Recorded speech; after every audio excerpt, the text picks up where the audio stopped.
Al-Fatihah.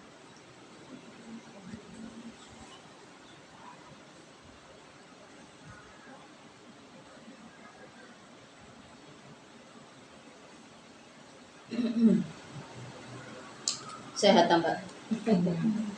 Rada remuk kabeh. Sampai liburan ya. Kok liburannya suwe Mbak insyaallah.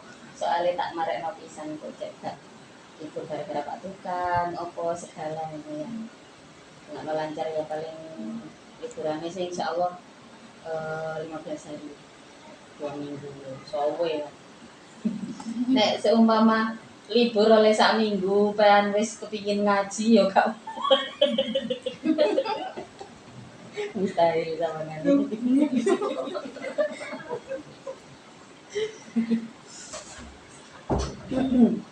Nah, soalnya marekno niki pisan kok marekno kelas.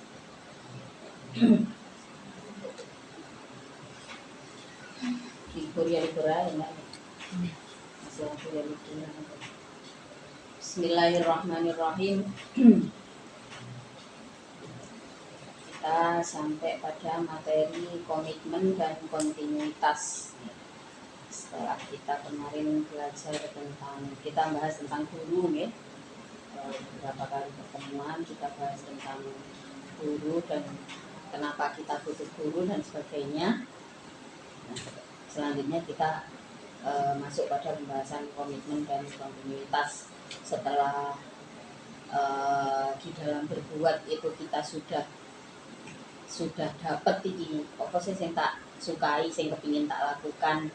Nah, bagaimana menjaga komitmen tersebut nih yang menjadi salah satu pilar sukses seseorang. Sekalipun persepsi tentang sukses niku beda-beda nih, mungkin satu orang dengan yang lain pasti beda-beda persepsi tentang sukses itu. Kayak ada orang sukses itu yang penting pasti beda-beda. Sampeyan takok orang tua sampean nek takok ibu ambek budene sampean atau tanya ke orang-orang pasti satu dengan yang lain beda.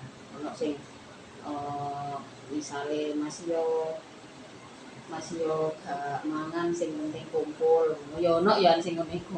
Akhirnya yo gak kumpul yo gak mangan. Nah, tapi yang ingin saya bahas di sini adalah ketika kita sudah mendapatkan sesuatu yang sebuah kesenangan yang akan kita lakukan atau keadaan ini sudah berjalan, lalu bagaimana untuk menjaga komitmen tersebut. Komitmen adalah menepati apa yang pernah kita ucapkan baik pada diri sendiri maupun pada orang lain. Dengan kata lain, komitmen adalah menepati pilihan hidup kita sendiri.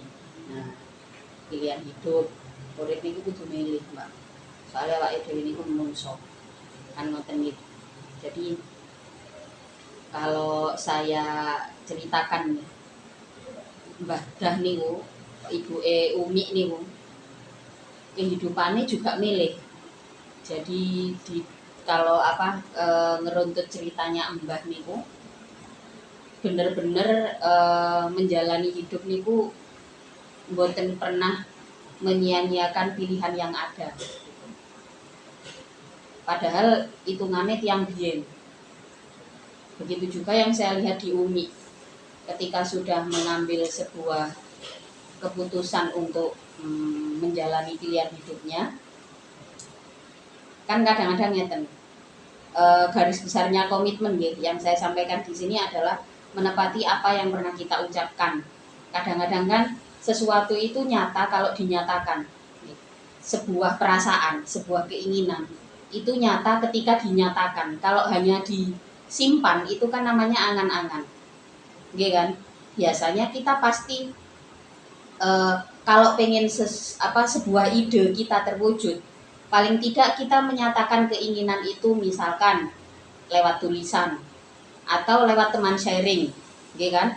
Atau dengan orang terdekat lah, misalnya ambek ibuke, ambek adike, ambek kakake.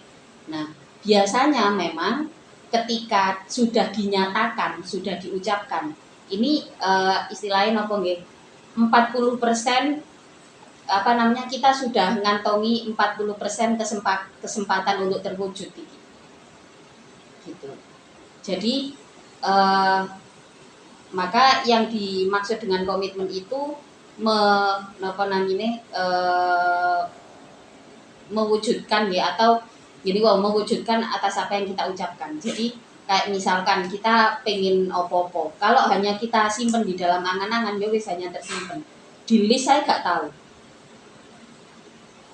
Akhirnya suatu saat ketika ada seseorang yang berhasil di, loh aku biyen lho lak pengen ngono sih ya.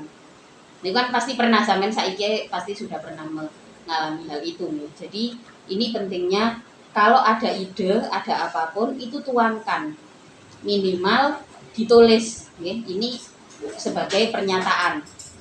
Supaya apa? Ya ini kalau kita sudah nyatakan, kita akan naik ke level komitmen. Dengan kata lain, komitmen adalah menepati pilihan hidup kita sendiri. Sedangkan kontinuitas adalah melakukan sesuatu terus-menerus dan berkesinambungan, tidak putus di jalan, apalagi sampai putus asa sebelum sampai tujuan. Jadi ini setelah kita berkomitmen, kemudian kalau kontinu itu istiqomah gitu bahasa ini. Kontinu terus-menerus.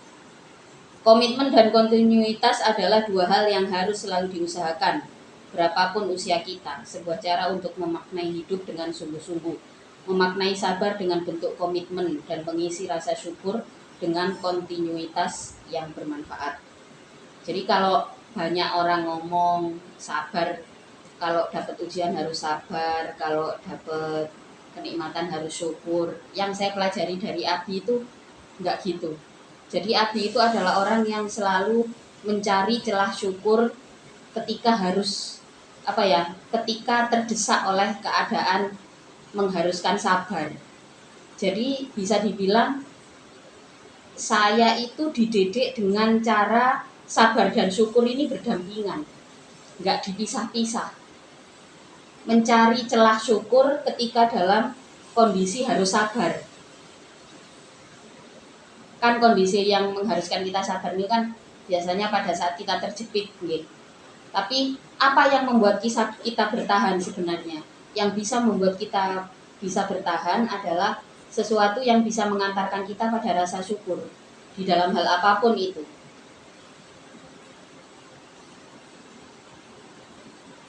Sebenarnya memang kita tidak bisa memilah. Maka ini di kelanjutannya saya jelaskan. Memaknai sabar dengan bentuk komitmen dan mengisi rasa syukur dengan kontinuitas yang bermanfaat. Ini sering ketika saya ditanya sama temen gitu, kok akeh meneng sing dilakoni gitu ya. Saya bilang iyalah, mensyukuri kesempatan gitu, kayak mensyukuri potensi atau mensyukuri masa muda. Kan ini penting. Wong enom niku gagal-gagal kan gampang. Gagal garek mulai maneh kan ngoten. Maka jangan memulai sesuatu karena orang lain. Memulai sesuatu itu ya dari diri sendiri karena Allah. Kalau Allah itu tidak pernah mengecewakan. Maksudnya Allah pasti merekam apa yang kita lakukan. Sedangkan orang lain misalnya kan hanya menilai. Awak dhewe tiba iku. Oh kan wis nyongko aku wis awakmu gak ngarep berhasil. Aduh lek wis oleh kata-kata ngono gak enak kan. Terus atau ketika sampean jatuh, sampean di kayak pendapat orang lain pasti akan mengingat kejatuhan itu gitu. Terus kalau nanti jatuhnya terulang lagi, diolok-olok yang lebih keras lagi. Ya memang seperti itu manusia. Kadang-kadang kita berbuat sesuatu kalau untuk sesama manusia itu ya begitu. Terutama terkait pekerjaan, sebisa mungkin jangan karena orang lain. Kita mulai dari diri sendiri karena Allah. Karena kalau Allah pasti melihat apa yang kita lakukan. Kalau kita percaya Allah melihat apa yang kita lakukan, maka ada dampingan rahmat di dalamnya. Berikutnya ada contoh. Kita sedang pergi dengan mengendarai motor tanpa ada persiapan jika di hari itu akan turun hujan, dan ternyata hujan turun deras. Akal kita pasti berpikir untuk mencari tempat berteduh dan singgah untuk beli jas hujan yang harganya masih bersahabat dengan jatah pengeluaran di hari tersebut. Hargai masuk akal lah dudu jas hujane Nagita Slavina ya. Selanjutnya mari kita hitung mana yang lebih mendominasi pada kejadian tersebut. Kita mulai dari ujiannya dulu. Ujiannya 1, nggak bawa jas hujan karena nggak ada persiapan. Yang kedua, hujan turun deras, padahal kita nggak siap. Yang ketiga, terpaksa beli jas hujan, padahal mestine duwike iki gak digawe tuku iku jatah di hari itu gitu. Lalu kita hitung nikmatnya. Pertama, punya motor. Kedua, bisa naik motor.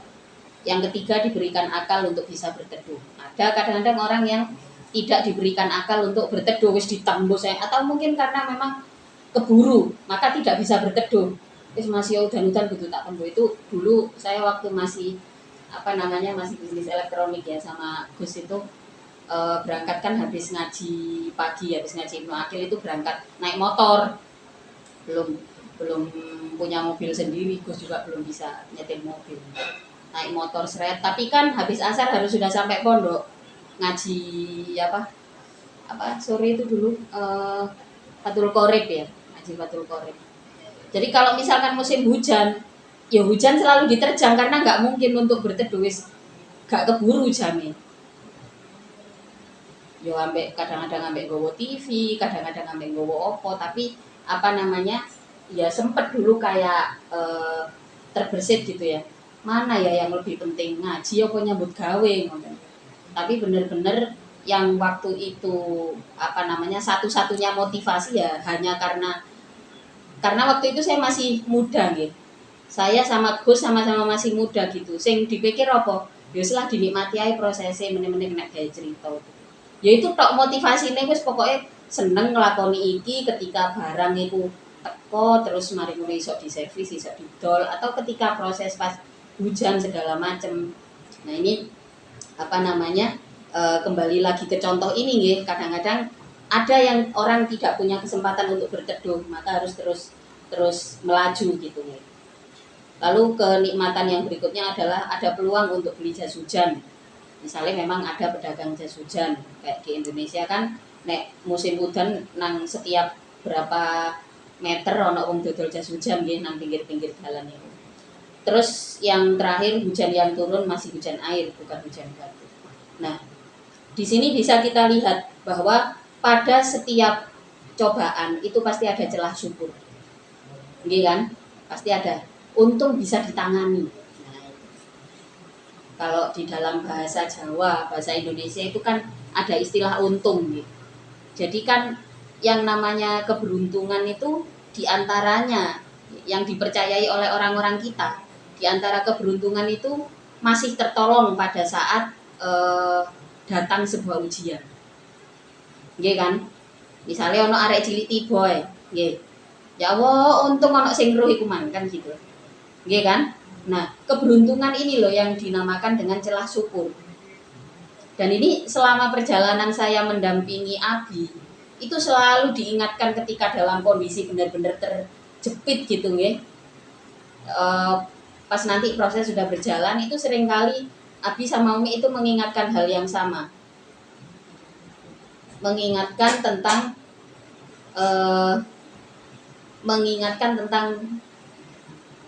yaitu napa? Golek ono syukure. Tentang mencari celah untuk bersyukur. Karena sebenarnya justru sabar itu yang sulit. Sabar itu sesuatu yang benar-benar sulit nih. Yang kemarin ngaji tafsir yang beberapa waktu yang lalu nih. Innalladzina amanu ya ayyuhalladzina amanu sta'inu bis-sabri was-shalah. Jadi seseorang yang beriman itu diutus diminta oleh Allah untuk ista'inu bis-sabri, meminta pertolongan untuk sabar. Karena sabar itu yang ngasih Allah. Maka kita nggak bisa nuntut orang lain, kurang sabar kon niku. Padahal jarine sing ngelakoni. Karo pengorbananku kon. Ngoten nggih. Maka seringkali kata sabar itu seringkali dikaitkan dengan toxic positivity, kalimat positif yang beracun. Kayak enak di rumahnya saja. Nah ini kenapa? Karena memang sabar itu adalah sesuatu yang harus kita minta dari Allah. Kalau kuasa manusia sendiri tidak akan bisa. Nah, salah satu hal yang akhlak yang dicontohkan oleh Rasulullah ketika hendak bepergian, masih yo lungoe bendino. Misalkan dari rumah ke tempat kerja gitu ya. Itu ya selalu baca bismillah tawakkaltu 'alallah la haula wala quwata illa billah. Itu harus selalu dibaca. Karena kekuatan untuk menghadapi segala sesuatu, ketahanan kita menghadapi ujian itu ya karena Allah yang kasih.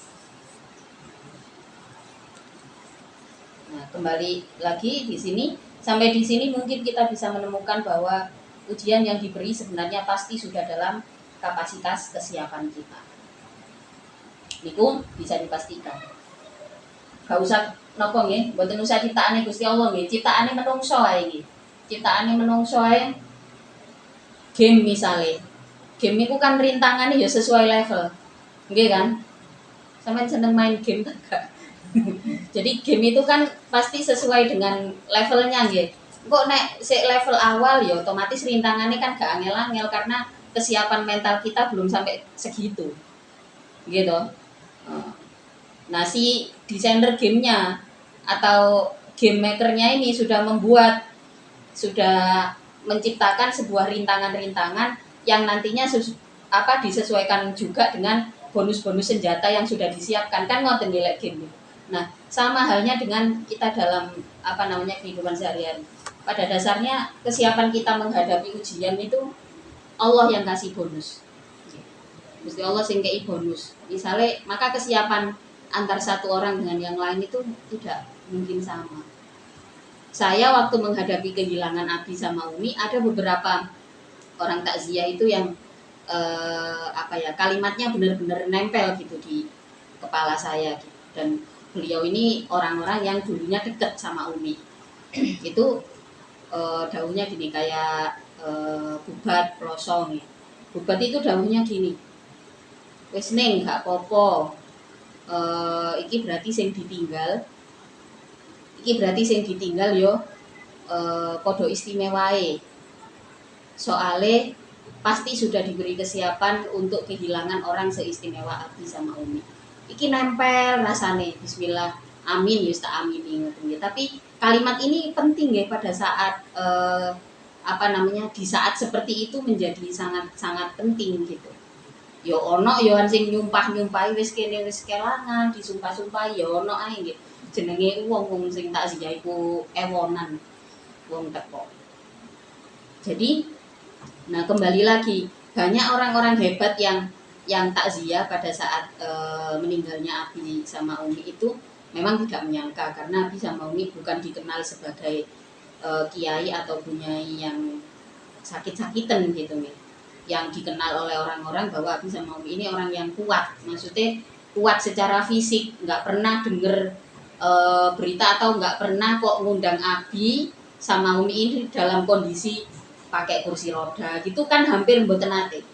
Jadi meskipun Umi setelah mengalami aneurism itu pakai kursi roda itu ya cuma kalau di airport, cuma kalau di bandara tok. Tapi kalau misalkan sudah nyampe di tempat, karena bandara itu sekarang gede-gedean nggone, jadi tambah adoh dari ruang tunggu masuk ke pesawat itu tambah jauh sekarang itu. Maka nggak bisa kalau nggak pakai kursi roda karena Umi kan otaknya yang kena. Nah akhirnya kan bukan apalagi saya nih sebagai anaknya, orang-orang yang melihat pun juga tidak menyangka pada keadaan ini. Beberapa orang yang memang baik gitu ya, maksudnya mungkin memang beliau itu adalah orang-orang yang berakhlak mulia gitu ya, memberikan motivasi sama kami, sama anak-anaknya Umi itu ya dengan kalimat seperti itu. Terus saya jadi ingat bahwa pas mutolaah tadi ya, tak waca maneh Mas yo aku ngaji bukuku dhewe ya tak waca-waca meneh.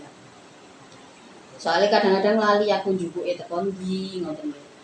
Jadi ternyata memang apa yang kita ujian ya atau rintangan yang diberikan oleh Allah pada kita itu bukan membuat kita untuk berhenti pada dasarnya.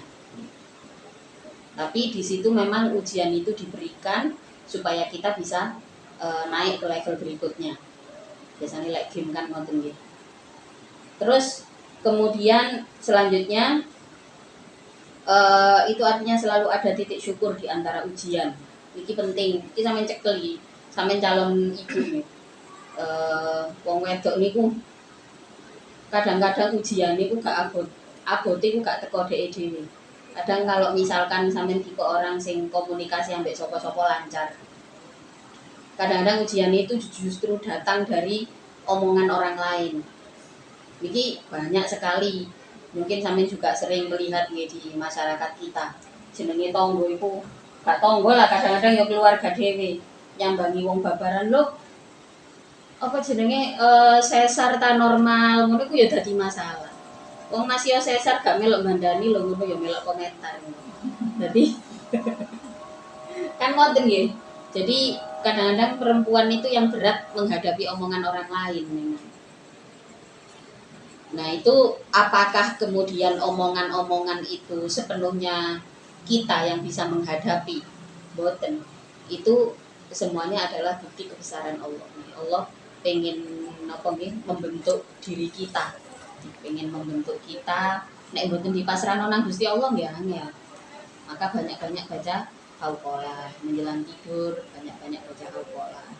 Terus malih apalagi di bulan Rabiul Awal kok ngeten nggih, ini kan pun masuk bulan Maulid nggih. Sudah masuk bulan Maulid, sampean banyak-banyak baca sholawat. Karena di situ ada sir nggih, ada rahasia yang disimpan pada setiap kali kesempatan kita duduk menyebut nama Rasulullah. Jadi ketika kita menyebut nama Rasulullah di dalam sholawat, ini sudah pasti ada yang membalas nih, para malaikat itu pasti turut serta di dalam majelis tersebut. Maka kenapa salah satu hal yang membedakan majelis seminar umum ya, dengan majelis ngaji itu salah satu budaya yang membedakan adalah pembacaan Al-Fatihah dan sholawat.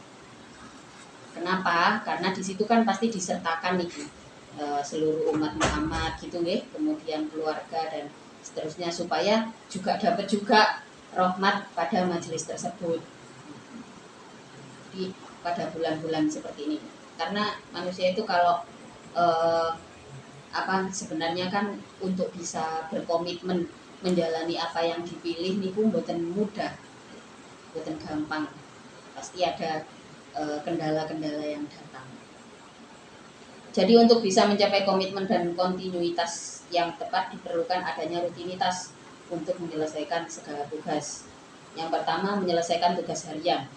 Tugas harian ini berkaitan dengan yang sebelumnya di bab sebelumnya saya sering ngomong tentang target jangka pendek. Target jangka pendek itu kan bisa harian, bisa mingguan, Nah, tugas harian ini adalah sebuah rutinitas yang harus kita lakukan sehari-hari. Manusia adalah makhluk paling sempurna dengan perangkat akal yang disematkan di dalamnya. Bagi seluruh makhluk hidup, ruang dan waktu hanyalah tempat bertumbuh secara fisik. Semua makhluk hidup kan bertumbuh ya, kaya dene hewan, pohon itu semuanya bertumbuh. Secara fisik pasti bertumbuh. Namun yang membedakan manusia dengan makhluk lain adalah ruang dan waktu ialah sebuah ladang amal untuk bertumbuh secara raga dan jiwa. Ini yang membedakan manusia dengan makhluk lain. Kita material kita itu tinggal di dalam ruang dan waktu. Jadi di mana ruang itu bersifat materi, kan ngoten, karena bisa disentuh. Jadi kalau ada ruang dan waktu di situ pasti raga dan jiwa kita bisa bertumbuh. Kalau kita tinggal pada ruang dan waktu itu dunia ini ya. Dunia ini kan bukan hanya ruang, tapi juga tentang waktu. Gitu. Kalau ruang dan waktu itu kita tidak bisa mengoptimalkan, kita stuck pada waktu itu berjalan, ya sudah, kita akan stagnan di tempat itu terus menerus sampai kita mati.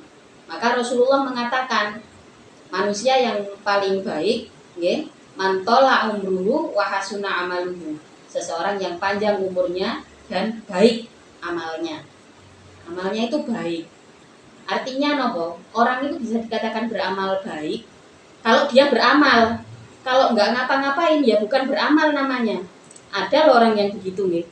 Wes aku contohnya poso ae nggih. Wes aku ngindari dosa tak turu wae, kan tidurnya orang yang berpuasa itu tasbih ngono. Yo iya yo kan, iya heeh. Gak salah, mboten salah, tapi kemanfaatannya di mana? Padahal dijanjikan amalnya orang yang berpuasa itu berlipat ganda nilainya. Niki satu contoh sederhana. Banyak sekali orang yang berpikir menghindari sebuah pekerjaan supaya tidak berbuat kesalahan. Padahal seseorang yang tidak pernah berbuat kesalahan berarti tidak pernah berbuat apa-apa. Gitu? Gak tahu salah berarti gak tahu lapo-lapo, gak tahu nyoba.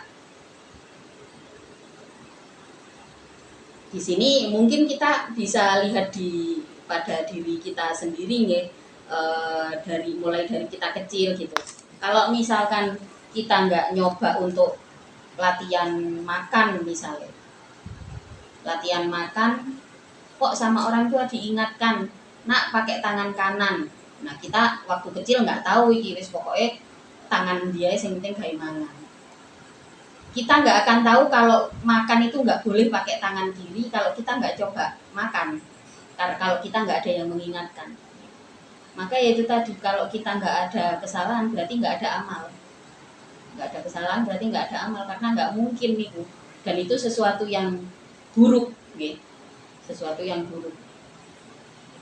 Jadi adanya rahmat Allah, adanya ampunan dari Allah. Kenapa? Karena memang manusia itu tempatnya salah dan lupa. Manusia itu tempatnya salah dan lupa. Toh pada satu kebaikan Allah lipat gandakan nilainya.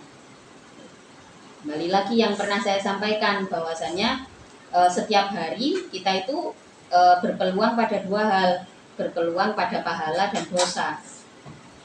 Satu kali dosa nilainya ya satu, tapi satu kali amal baik nilainya berlipat ganda. Artinya apa? Peluang pahala kita itu jauh lebih besar dibandingkan peluang dosa kita. Sekarang kalau kita hanya berdiam diri, peluang apa yang kita dapat? Enggak ada. Gitu. Maka ruang dan waktu sebagai tempat tinggal kita ini adalah ini yang membedakan manusia dengan makhluk lain, bahwa manusia tinggal pada ruang dan waktu ini sebagai ladang amal, tempat raga dan jiwa kita bertumbuh. Manusia harus menjalani tugas harian yang membentuk seseorang menjadi pribadi yang berpotensi. Ini Abi sering bilang, semua orang sukses itu punya rutinitas. Itu sering banget didakwakan kayak Abi. Jadi semua orang sukses itu punya rutinitas. Gak enak kalau misalkan, maka kadang-kadang rutinitas itu jadi membentuk kita untuk kalau tidak dilakukan kita jadi nggak nyaman. Jadi banyak kisah nih teman-temannya Abi yang yang saya temui itu, kayak salah satunya Uncle Kosim yang di Malaysia itu. Beliau kayaknya sih keturunan India nih, nek delok teko fisike ku gede dhuwur. Itu setiap hari rutinitasnya itu ngimami di masjid karena pengusaha nih. Jadi bukan tokoh agama gitu mboten. Uncle Kosim ini pengusaha. Pengusaha yang Uncle Kosimnya ini punya usaha, punya nggak tahu punya pabrik apa, pokoknya punya perusahaan besar lah di Kuala Lumpur dan Singapura gitu. Terus si yang perempuan istrinya Onti Rahma itu punya usaha roti canai. Roti canainya itu nyuplai di seluruh Kucing, kan tinggalnya di Kucing sama suplai di market-market di Kuala Lumpur. Rutinitasnya sehari-hari itu nggak pernah berubah. Jadi ini sekedar cerita nih. Saya juga kagum dengan keluarga ini.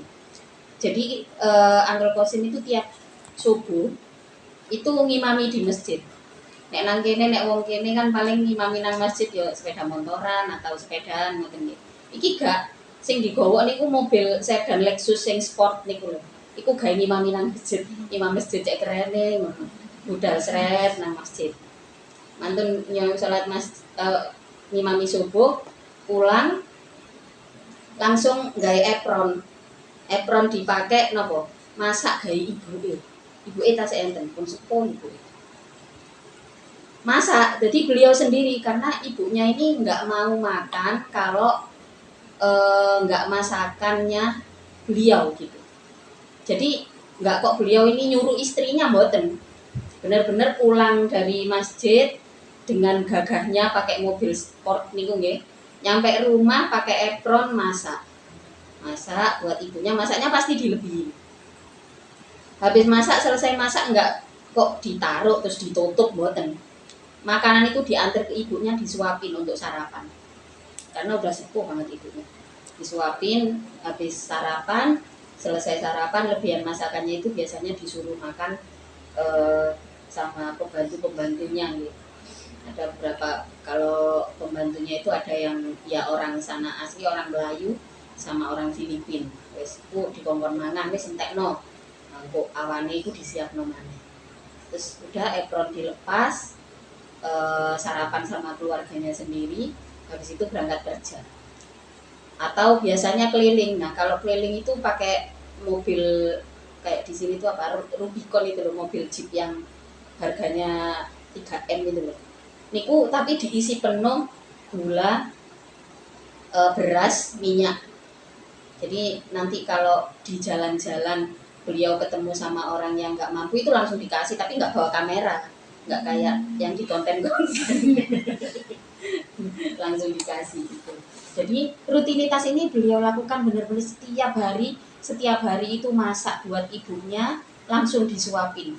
Jadi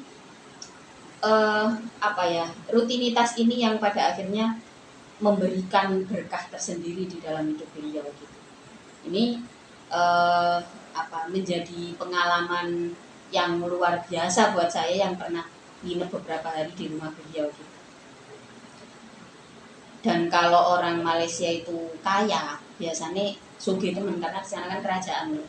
Biasanya kan ada angka-angka yang tidak boleh, kayak misalkan kayak di Saudi saja kan ada angka kekayaan tertentu yang nggak boleh dicapai oleh rakyat biasa. Pokoknya kekayaan itu gak oleh ngumpuli keluarga kerajaan gitu. Tapi yo karena standar kerajaannya tinggi, masyarakatnya juga punya standar yang cukup tinggi.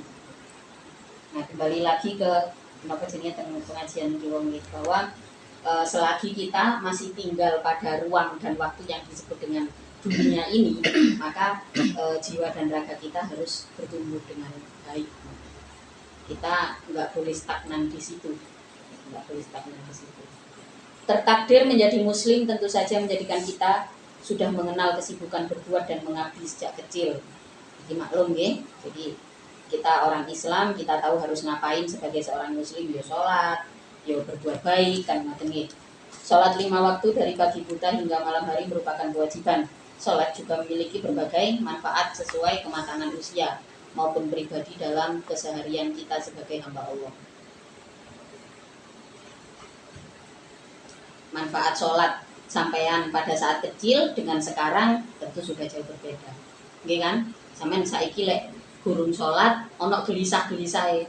Nggih kan? Atau kadang-kadang pas dalam kondisi atine gak enak wis kita sudah sadar iki. Oh tak sholat rek. Sapa ngerti kok mari sholat longgar. Kadang-kadang kan sesuatu itu menghimpit bukan karena benar-benar menghimpit nggih.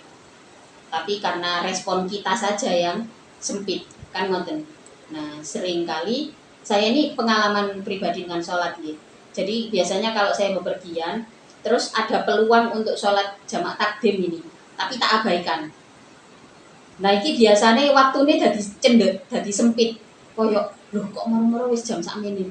Loh aku burung sholat dhuwur asar gimana? Tiba-tiba habis waktunya.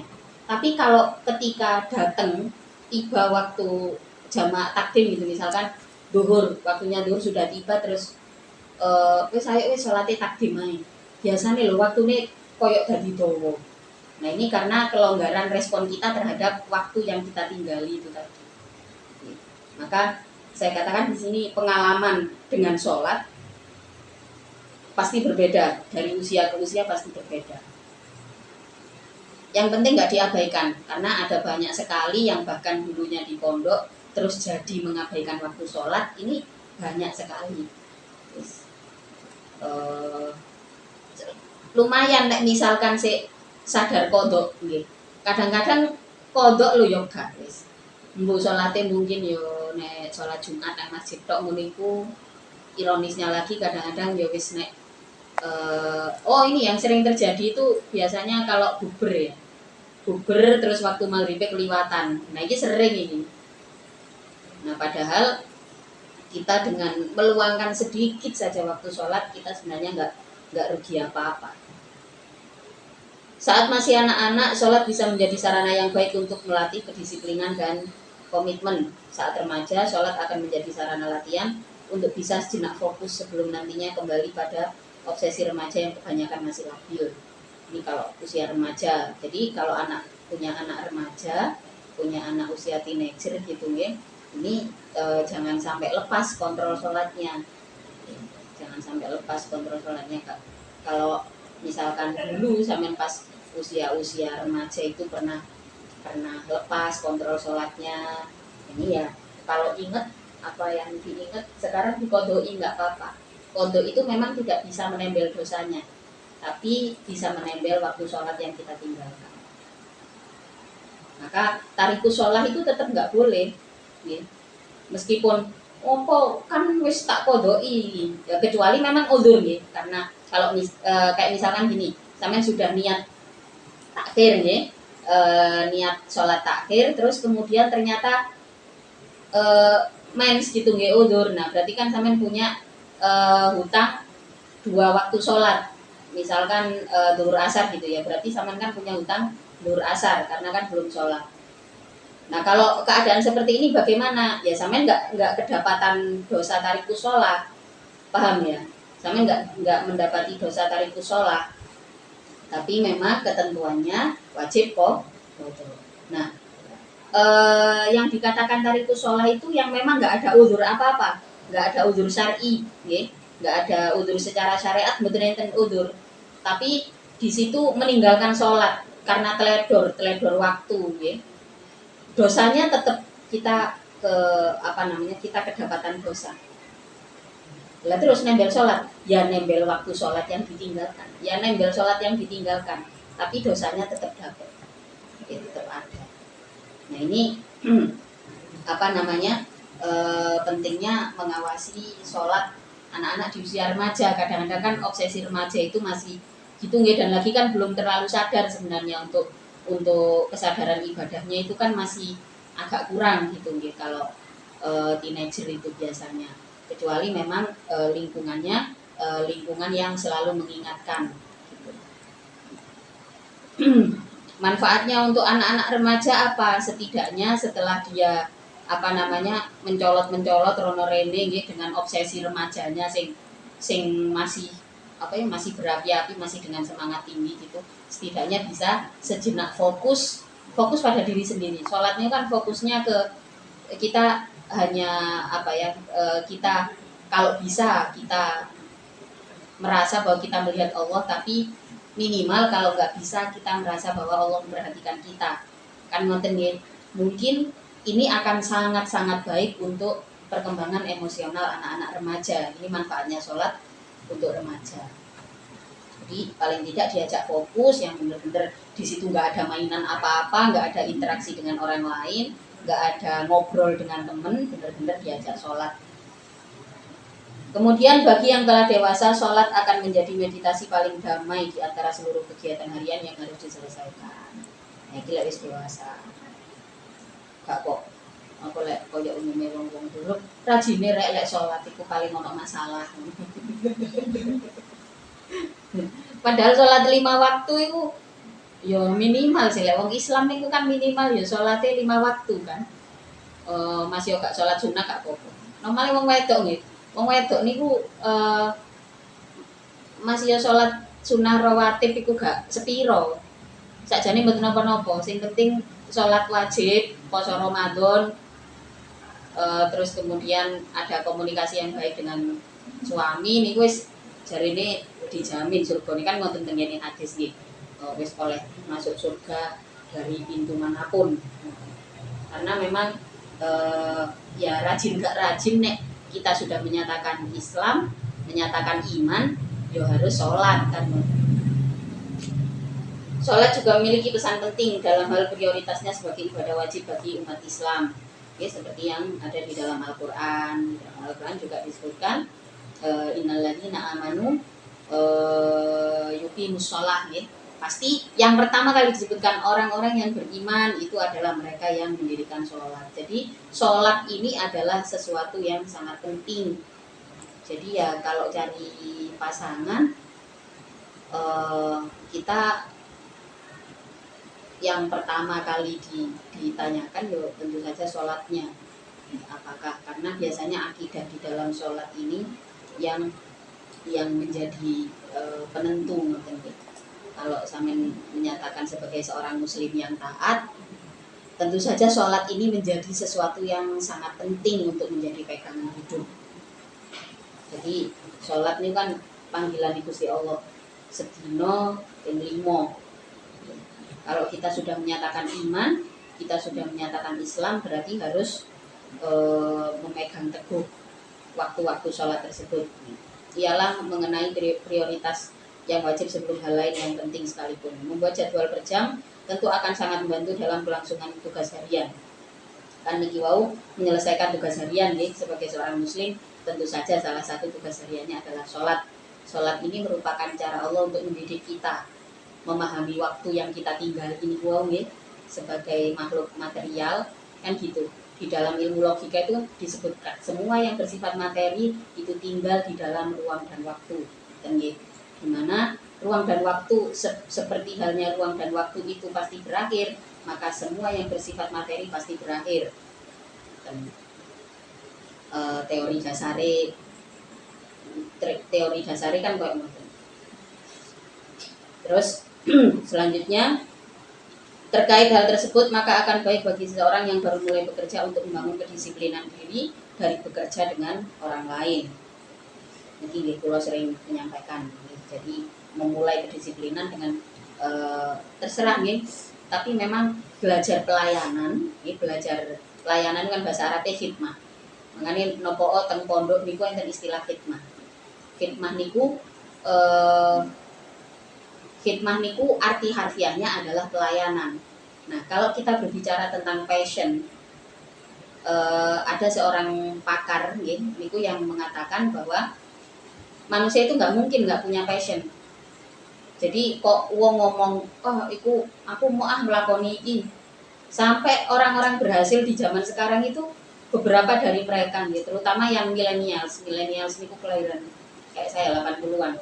Itu banyak yang pada akhirnya kayak gini. Jadi kan pada saat sekitar tahun 2000 sekian nih, kayak mungkin antara 2015 niku kan gembar-gembor passion itu penting. Passion itu penting teman-teman. Saiki wong-wong sukses itu bermunculan. Jadi ada banyak sekali generasi milenials itu yang terjebak di situ. Merasa duduk passionnya akhirnya gak gelem nglakoni, gak dicoba dhisik. Terus terjadi pandemi kan waktu niku nggih. Terjadi pandemi, apakah kita masih akan mengeluh-elukan sesuatu yang disebut dengan passion niku mang? Mboten saged. Kita yang harus mengubah apa sih sebenarnya passion itu, kita harus memahami itu. Nah kalau di dalam bahasa Arab itu ada istilah ghiroh. Ternyata terjemahannya passion di dalam bahasa Arab itu ghiroh. Ghiroh itu adalah sebuah rasa semangat melakukan sesuatu. Sayangnya nang bahasa Indonesia itu terjemahannya ghiroh itu mboten tepak nih. Koyok kata-kata gairah itu dikaitkan dengan sesuatu yang negatif, padahal mboten ngoten. Ketika kita bersemangat melakukan sesuatu, itu disitulah yang dinamakan dengan passion. Nah, kenapa passion itu dikatakan semua orang punya? Jadi artikel ini muncul pas pandemi karena banyak sekali orang yang merasa, loh aku mengikuti passionku tapi kok gak iso ngadepi pandemi. Ngoten kan? Akhirnya muncullah satu berkembang lagi ya, sebuah ilmu kemudian berkembang lagi bahwa di dalam masalah passion itu ada 3 hal. Passion manusia itu ada 3 hal. Untuk passion dengan diri sendiri, ya itu berkaitan dengan memenuhi kebutuhan diri kita sendiri. Terus kemudian yang kedua, kepedulian, passion untuk peduli terhadap lingkungan. Yang ketiga, untuk service people, untuk melayani orang lain. Nah, di mana 3 hal ini pasti kita dapat di dalam diri kita sendiri. Oke kan? Karena apa? Pertama, kepedulian terhadap diri sendiri. Coba lek pas luwe gak ono sing dijaluki tolong. Akhirnya kan golek-golek dhewe. Gak mungkin sampean gak menengae. Sampean menengae kan mboten mungkin. Aku gak iso nyiapi pangananku dhewe, gak ono passion aku. Jadi apa yang membuat generasi milenial sendiri seumuran kula itu pada saat pandemi itu ada banyak sekali yang terjebak iki lho. Aku kerja sesuai passion. Ya pandemi sapa sing nyangka kan ngoten nggih. Pandemi datang itu bener-bener gak ada yang menyangka. Terus setelah pandemi di dalam pandemi itu kemudian muncullah tokoh-tokoh publik yang istilahnya apa nggih? Dalam kondisi darurat pandemi pada saat itu muncul sebagai problem solving gitu, punya problem solving yang baik di dalam persoalan pandemi. Kayak di Indonesia ada Pak Luhut, bukan Luhut yang pengacara nih mboten, Pak Luhut yang rambutnya pendek itu wonge apa jenenge wis tuwek wonge. Pak Luhut ini disebut-sebutlah sebagai tenaga ahlinya Pak Jokowi karena memang beliau bisa menyelesaikan semua persoalan, hampir semua persoalan yang terjadi pada pandemi. Menangani pandemi di Indonesia pada saat itu beliau cukup berhasil. Maka muncullah istilah generalis sama spesialis. Sama Pak Luhut ini sebutannya adalah expert generalis. Kata passion kemudian bukan ditinggalkan ya, tapi pemahamannya kemudian berubah. Kalau dulu orang mengaitkan passion itu dengan pokoknya suka melakukan sesuatu wis pasti berhasil dengan sesuatu itu gitu. Kayak tapi terus kemudian berkembang setelah adanya pandemi, passion itu semua kebaikan yang bisa kita lakukan dan akan kita lakukan sampai 30 tahun mendatang. Ini yang disebut dengan passion. Nah kalau definisinya demikian, berarti passion ini pasti dalam 3 hal ini minimal semua orang punya. Yang pertama berkaitan dengan diri sendiri, yang kedua dengan lingkungan, kemudian yang ketiga berkaitan dengan pelayanan terhadap orang lain. 3 hal ini ya harus dibentuk, gitu. Harus kita bentuk ini supaya kita bisa hidup di semua keadaan. Nah, sebenarnya kalau melihat ini, Islam juga mengajarkan ada istilahnya Rasulullah mewariskan sebuah ilmu yang namanya ilmu Torekoh. Torekoh yang pasti diterima, Torekoh yang istilahnya akan pasti menyampaikan kita pada jalan Allah itu ya Torekoh Ta'lim wa Ta'alum, kemudian Ta'lim wa Ta'alum, khidmatul ulama, sama tolabul halal li maslahatil Islam wal muslimin. 3 hal ini juga pasti akan bisa berhasil menyampaikan kita pada jalan Allah. Jadi 3 hal ini jangan sampai ditinggalkan. Ta'lim wa ta'alum, khidmatul ulama. Khidmatul ulama kan berarti pelayanan, kita percaya pada guru-guru kita, pada ilmu yang dibawa guru-guru. Kenapa sih Islam ini kok menjunjung sekali yang namanya guru gitu ya? Karena Rasulullah sendiri mengatakan al-ulama warasatul anbiya, kan ngoten ya, itu yang pertama. Kemudian banyak sekali makalah-makalah Sayyidina Ali yang mengarah pada penghormatan terhadap guru. Salah satunya ana abduman alamani walau harfan. Maka Di sini, oh berarti semua orang itu berpotensi menjadi guru bagi kita. Maka yang namanya pelayanan terhadap orang lain ini menjadi sesuatu yang penting, menjadi toreko yang penting. Mungkin orang-orang masih bingung apa itu passion ya, tapi Islam sudah ada bentukan jalan sukses yang disebut dengan toreko itu. Jadi 3 hal ini harus sampean sematkan di dalam diri kalian ya. Jangan bekerja untuk orang lain ya, tapi bekerja berangkat dari diri sendiri karena Allah. Kalau karena Allah, maka kita bekerja, kita tolabul ilmi lillahi ta'ala gitu, khidmatul ulama lillahi ta'ala, karena para guru-guru kita itu mengajarkan kita tentang kebenaran. Terus kemudian tolabul halal ini niatnya apa? Limaslahatil Islam wal muslimin, untuk kemaslahatan orang-orang Islam, karena semua anggota keluarga kita kan Islam, wal muslimin, dan seluruh umat Islam. Kan kita bisa bayangkan ya, seandainya semua penyumbang penyumbang pajak di Indonesia ini seluruhnya umat Islam, termasuk dari selamat negorone awake dhewe ini, mungkin karena masih banyak umat Islam yang terus mau bergerak nih, oleh barokah tolabul halal. Nah semuanya itu bisa kita mulai dari mana? Dari kalau kita mau memulai, mau belajar, ya tentu jangan takut untuk ikut orang lain terlebih dahulu.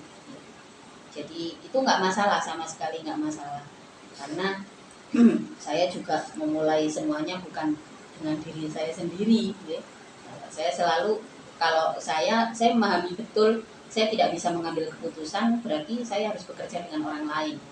Ketika saya punya ide, saya tidak bisa mewujudkannya sendirian, saya harus sampaikan ini kepada orang lain. Jadi mudah-mudahan sampai nanti punya orang dekat ya, orang terdekat yang bisa untuk mewujudkan mimpi-mimpi sampai, karena semuanya nggak mustahil, semuanya nggak mustahil. Ada cerita tentang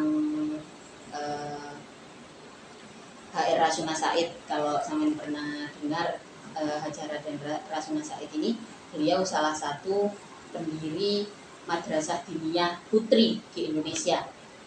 Kemudian ada R.A. Kartini. R.A. Kartini juga sosok yang memperjuangkan independensi pendidikan untuk perempuan di Indonesia. Pada saat itu benar-benar seperti mustahil. Yang berkesempatan belajar hanya orang-orang yang punya privilege, orang tuanya ini bisa dibilang antai Belanda, ngoten lah gampangane. Seperti keluarga R.A. Kartini. Keluarga R.A. Kartini ini, jadi R.A. Kartini itu orang tuanya itu adalah santri daripada Yai Soleh Darat. Yai Soleh Darat ini termasuk salah satu pejuangnya perang Imam Bonjol nih. Pada saat perang itu pecah, santri ini pecah. Ada yang di pemerintahan, ada yang bersembunyi. Bersembunyi niku menjadi ulama-ulama di benar-benar di pedalaman-pedalaman. Orang tuanya R.A. Kartini ini salah satunya yang memilih bertahan untuk keluarganya dengan menjadi orang pemerintahan, yang otomatis di bawah pemerintahan Hindia Belanda kan. R.A. Kartini kecil tahu betul bagaimana pentingnya sebuah pendidikan untuk membentuk bangsa. Jadi beliau berjuang keras sih. R.A. Kartini ini berjuang keras bagaimana perempuan-perempuan di Indonesia punya nilai dari sesuatu yang disebut dengan pendidikan. Beliau memperjuangkan ambek dulure asale, ambek dulure satu persatu, dulure sing mboten sak ibu niku menikah. Terus kemudian sampai akhirnya dia terus-terusan adike menikah nih. Dia tetap menolak. R.A. Kartini menolak sebelum sekolah perempuan ini berdiri, sebelum saya punya independensi untuk menyampaikan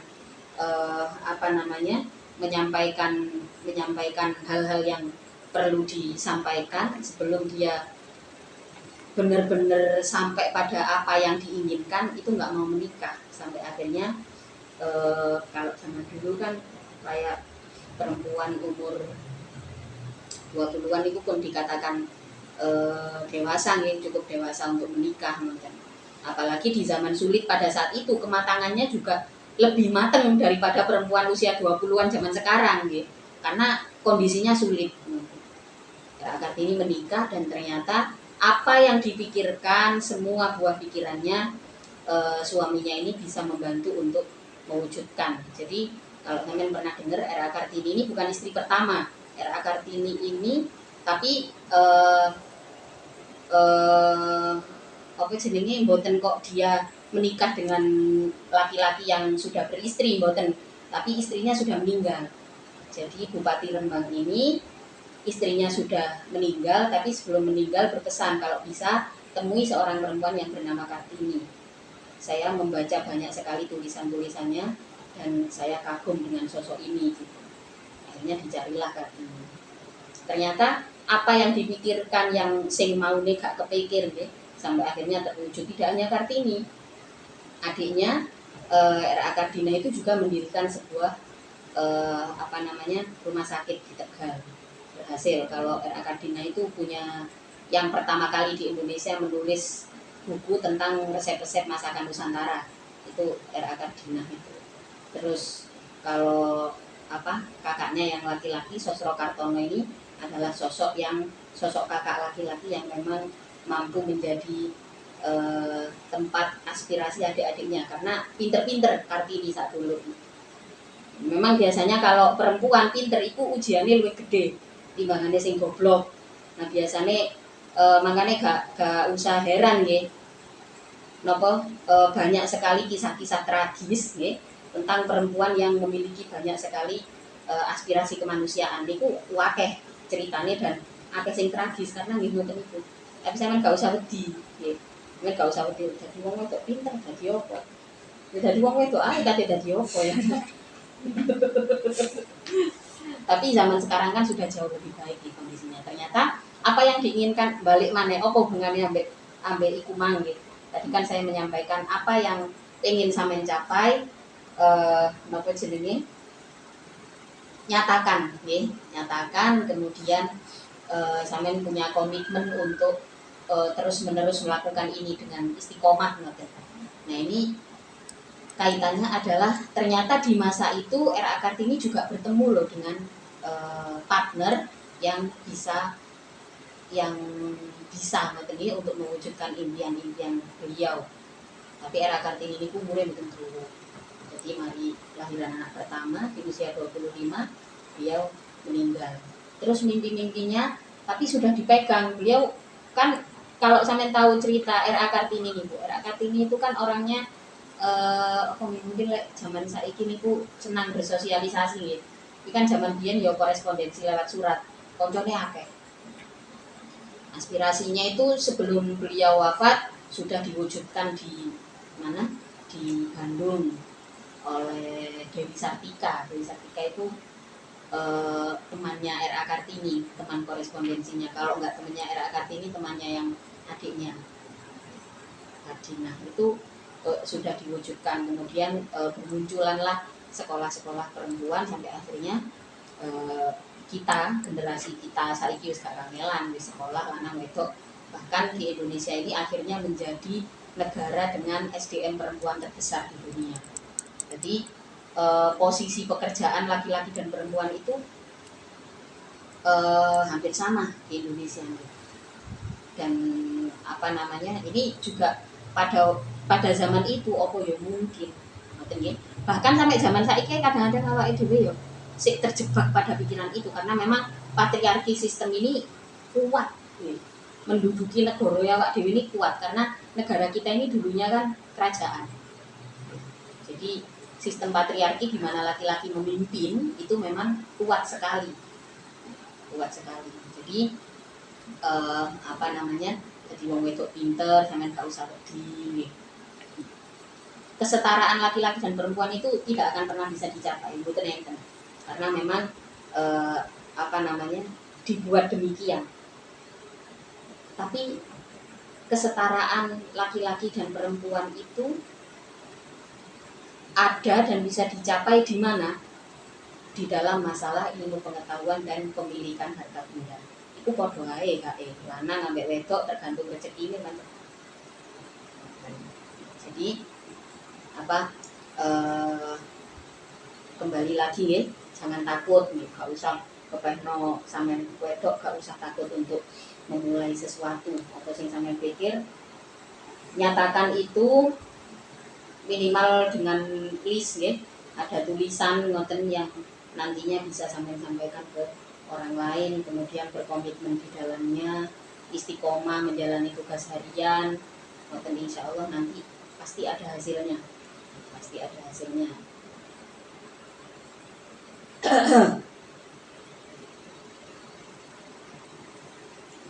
Dan yang tidak kalah penting di akhir ini saya menuliskan ya,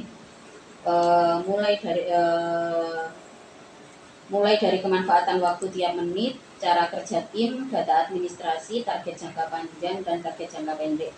Ini kelebihan kalau kita bekerja ikut orang, bekerja dengan sebuah tim. Bekerja dengan sebuah tim, kita akan belajar ini semua. Kerja tim, data administrasi, target jangka panjang, target jangka pendek, ini pasti. Kalau kita kerja sendirian, kita bisa bikin aturan dan kita langgar sendiri, gitu. Tapi kalau kita langsung melibatkan tim, kalau kita langsung terlibat ke dalam sebuah tim, ini akan membentuk kedisiplinan terhadap ini. Biasanya saat kita mulai itu kan mikirnya, ya apa caranya gak modal, ngoten nggih. Caranya gak modal ya memang kita bisa dengan cara ikut orang lain, gitu. Dengan cara ikut orang lain kita bisa melakukan pekerjaan atau mendapatkan income tanpa modal. Di sini kita nanti berlatih gak usah suwe-suwe ya sampean bosenan misalnya macam-macam ya, yang di ono sing bosenan, ono sing gak isoan ambek wong liya, tapi setidaknya pengen mulai mawon. Tapi alangkah baiknya kalau di dalam memulai itu ada bimbingan. Kalau nggak ada bimbingan wis nugres nabrak wis untuk sampean tiba gak iso carane ngadeg. Jadi kalau ada pembimbing kita tahu. Jadi gunanya pembimbing memang orang itu untuk memulai, yang penting mulai dhisik. Gak penting lah itu sistem apa segala macam, itu memang bukan penting. Tapi di antara barang-barang yang tidak penting, itu yang selalu menjadi penting adalah adanya pembimbing. Karena pada saat kita mulai yang paling sulit itu justru kita bangkit dari jatuh itu yang paling angel. Yang betul-betul pembimbing. Selanjutnya tugas harian untuk diselesaikan harian, karena pagi pada esok hari bukan pagi yang sama dengan hari ini. Jadi penting niki abdi niku koyo ngoten. Jadi setiap hari niku selalu ditanya dino iki lapo, apakah masih melakukan pekerjaan yang kemarin ngoten itu benar-benar setiap hari ditanya dino iki apa agendae ngoten. Jadi yo kalau jadi orang tua yang seperti itu yang memang anaknya gelis tegas nih, tapi gak umur kado oleh anak gelis tegas. Dan saya lihat orang-orang tua yang seumuran Nabi itu ya apa jenenge pembese anake sing njaluk nang bae.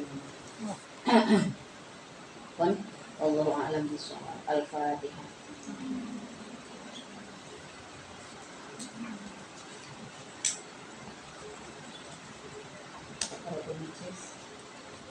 Bismillahirrahmanirrahim. Subhanakallahumma wa bihamdika asyhadu an la ilaha illa anta wahdaka la syarika lak, astaghfiruka wa atubu ilaik.